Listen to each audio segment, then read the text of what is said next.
वज़ाइफ के लिए वज़ाइफ सालिहीन ऑफिशियल को सब्सक्राइब करें।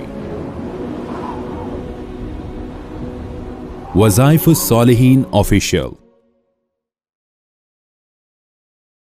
हज़रत नूह अलैहिस्सलाम के वाक़यात में एक आयत करीमा ऐसी है जिसकी वजह से अल्लाह रब्बुल इज़्ज़त इंसान के ज़ात से भी उसके घर से भी कर्ब अरबी का लफ्ज़ है, यानी परेशानियों को, गमों को दूर कर देते हैं। कर्ब बला, ये कर्ब बला जो है, कर्ब अरबी में तकलीफ को कहते हैं, बला मुसीबत को कहते हैं। कर्ब बला चूँकि उस जगह का नाम इसलिए कि वहाँ पे एक तकलीफ और मुसीबत आई अहले बैत पर, तो कुरान पाक की एक आयत करीमा उस मुनासबत से अल्लाह रब्बुल इज़्ज़त ने नाज़िल फरमाई हज़रत नूह अलैहिस्सलाम की ज़ात पर, और उनका जिक्र करते हुए अल्लाह रब्बुल इज़्ज़त ने उस आयत करीमा में इस तरफ हमें रहनुमाई फरमाई कि आप कर्ब के अंदर मुब्तला हैं। आज कौन इंसान है जो कर्ब में मुब्तला नहीं है? आप कर्ब बला का जिक्र करते हैं, लेकिन कर्ब तो आपको मिला है। हर बंदा मईशत में परेशान है,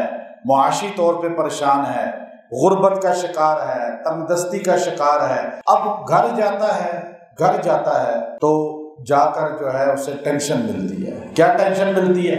लड़ाई झगड़े नहीं है, वैसे कोई लड़ाई झगड़े की बाइस नहीं है इतना बड़ा, सिर्फ क्या है कि आटा पूरा नहीं हो रहा, अब क्या है खाने के लिए चीजें पूरी नहीं हो रही, पानी अलग एक मसला है, बिजली महंगी हो गई वो अलग मसला है, गैस महंगा हो गया वो अलग मसला है, किराया बढ़ गया वो अलग मसला है, फिर ये फीसें स्कूलों की बढ़ गई। मतलब ये कर्ब बला हर तरफ नजर आता है। और हमारे हुक्मरानों ने तो वैसे ही करबला बना दिया कि हर बंदा कर्ब में है या नहीं। आप बताएं, आप सारे नमाज में भी कर्ब में हैं या नहीं? आपको बच्चों की सोच है। मैं हैरान हो गया, मुझे एक बंदे ने आके उस दिन बताया, मैं बहुत ज्यादा मुझे हैरत हुई, अफसोस हुआ कि हमारे मुल्क के अंदर क्या हाल हो चुका है। कि मैंने वो बंदा आया, कहने लगा जी बड़ी हैरत की बात है, अभी एक बंदा बड़ा सूटेड बूटेड था, उसने फ्रूट की दुकान से थोड़ा सा एक दो चीजें जैसे होती हैं और सब्जी की एक दो चीजें बस वो ली। उसने पूछा कि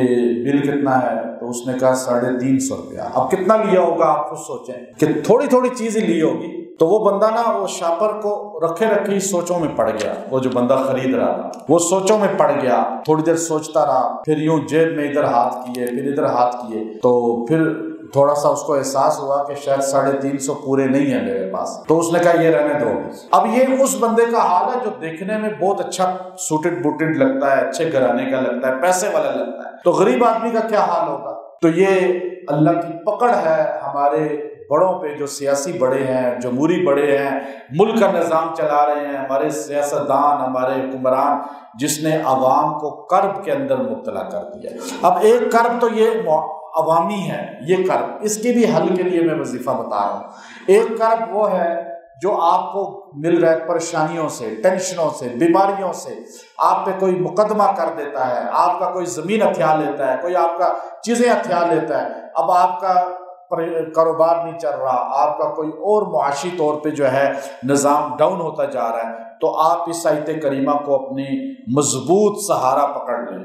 आज ये इत्तफाकी तौर पे मैंने कुरान पाक खोला है, मुझे ज़हन में नहीं थी पहले, मैंने अभी आपके सामने कुरान पाक यूं खोला तो ये आयत सामने आ, तो अब इस आयत के अंदर अल्लाह ने समंदर रखा है, समंदर। आज ये बड़ी खास आयत बता रहा हूँ, और इत्तफाकी तौर पे हमारे 10 दिन करबला के ही मौजू चला है, तो आयत भी कर्ब की आ गई। और आयत का लफ्ज देखिए, अगर आप इसको रोजाना सिर्फ 11 बार पढ़ लेंगे, अल्लाह आपको कर्ब से बचा देगा। कर्ब से भी बला से, बला मुसीबत को कहते हैं, कर्ब तकलीफ को कहते हैं, ऐसी तकलीफ के इंसान तन्हा हो जाता है। अब आप जो है कर्ब व बला से बचेंगे तो उसके लिए इस आयत को मजबूती से पकड़ें। आप जब घर में जाएं तो घर में जाकर आप इसको एक बार आयत को पढ़ ले, अल्लाह घर के कर्ब से बचाएगा। अगर आप दुकान पे जाते हैं, दफ्तर में जाते हैं, वहां एक बार पढ़ लेते हैं तो आपको वहां के कर्ब से बचाएगा। जिस जगह जाकर इस आयत को एक बार पढ़ लेंगे, अल्लाह वहां के कर्ब से आपको बचा लेगा। और जिंदगी में कर्ब है, हर बंदे का अपना कर्ब है, तकलीफ है, अजियत है। अब आप जितने बैठे हुए हैं, अब आप हर एक की तकलीफ अपनी अपनी है जो उसके अंदर दिल में है। मेरी अपनी है, कोई आपकी अपनी है, हर बंदा अपनी बयान کہ جو ہے وہ کبھی کر سکتا ہے کبھی نہیں کر سکتا، لیکن ساروں کی ایک نہیں ہوتی، لیکن وہ ذات ایک ہے جو سب کی مشکل کشائی کرتی ہے۔ پریشانیاں مختلف ہیں لیکن فریاد سننے والی ذات، سارے بول لیں، ایک ہے، اور داد رسی کرنے والی ذات ایک ہے۔ کرب ساروں کا مختلف ہے لیکن کرب و بلا کو دور کرنے والی ذات صرف ایک اللہ کی ہے۔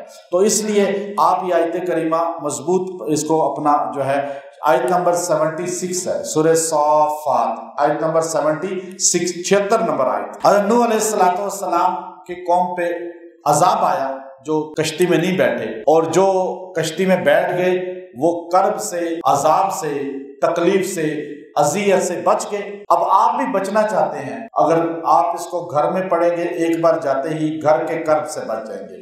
دفتر، دکان، کسی بھی جگہ، نئی جگہ جا کر آپ پڑھ لیں، کسی شہر میں داخل ہوتے ہیں آپ ایک بار اس کو پڑھ لیں، اب وہاں کے کرب سے بچ جائیں گے۔ اور عدالت میں جا رہے ہیں عدالت کے کرب سے، تھانے میں جا رہے ہیں تھانے کے کرب سے، مطلب جہاں بھی پڑھیں گے۔ اور اگر آپ پہ بہت زیادہ پریشانی آ گئی، یا اولاد کی یا کاروبار کی یا کوئی بھی، تو آپ میاں بیوی کی کوئی بھی ایسی آپس میں ناچاکی کی کوئی بھی ایسی ہو گئی ہے، بعض خواتین کیسوں میں پھنس جاتی ہیں، خاوند ان کو گھر سے نکال دیتے ہیں، بعض مرد ایسے ہیں ان کو بیویاں چھوڑ کے چلی جاتی ہیں، تو آپ اس کو 111 بار 11 دن تک پڑھیں اور دعا کریں، اللہ اس کرب سے بھی آپ کو نکال دے گا۔ وہ آیت کریمہ کیا ہے؟ فرمایا وَنَجَّيْنَاهُ وَأَهْلَهُ مِنَ الْكَرْبِ الْعَظِيمِ، وَنَجَّيْنَاهُ وَأَهْلَهُ من الکرب العظیم، ہم نے ان کو نجات دی، خالی ان کو نہیں، نوح علیہ السلام کو نہیں، وَأَهْلَهُ، ان کے اہل بیت کو، جتنے لوگ اہل تھے ان کے ساتھ، ان سب کو بھی ہم نے نجات دی۔ کس سے؟ کرب العظیم، بڑے کرب سے، بڑی تکلیف سے، بڑی اذیت سے۔ وہ بڑی اذیت جو اس زمانے میں اس سے بڑی اذیت تھی نہیں۔ اب دیکھیے اس سے بڑی اذیت تو آپ پہ نہیں آ سکتی، وہ تو زمانہ ہی، پوری دنیا ہی ختم ہو گئی تھی، پوری دنیا نئے سرے سے آباد ہوئی ہے، سارے ختم ہو گئے، موت آ گئی، غرق ہو گئے کفر کی حالت میں۔ وہ کرب ایسا تھا۔ اللہ آپ کو اس سے چھوٹے کرب میں، آزمائش میں جو مبتلا کر رہا ہے، اللہ آپ کو ان سے بھی بچا لے گا۔ آپ اس آیت کریمہ کو اپنا وظیفہ بنا لیں، وَنَجَّيْنَاهُ وَأَهْلَهُ مِنَ الْكَرْبِ الْعَظِيمِ۔ اب آپ دیکھیے اللہ نے لفظ کرب کو اس کے اندر بیان کیا۔ اب آپ کو کربلا کا معنی پتہ چل گیا۔ کربلا یہ دو الگ لفظ ہیں، دونوں کو جوڑ کے اگر کیا جائے تو کربلا، لیکن دونوں کا تکلیف اور بلا یہ معنی ہے۔ اللہ تعالی ہمیں دنیا کی اور آخرت کی کرب سے اور بلاؤں سے، مصیبت سے، پریشانیوں سے عافیت عطا فرمائے۔ وآخر دعوانا الحمد للہ رب العالمین۔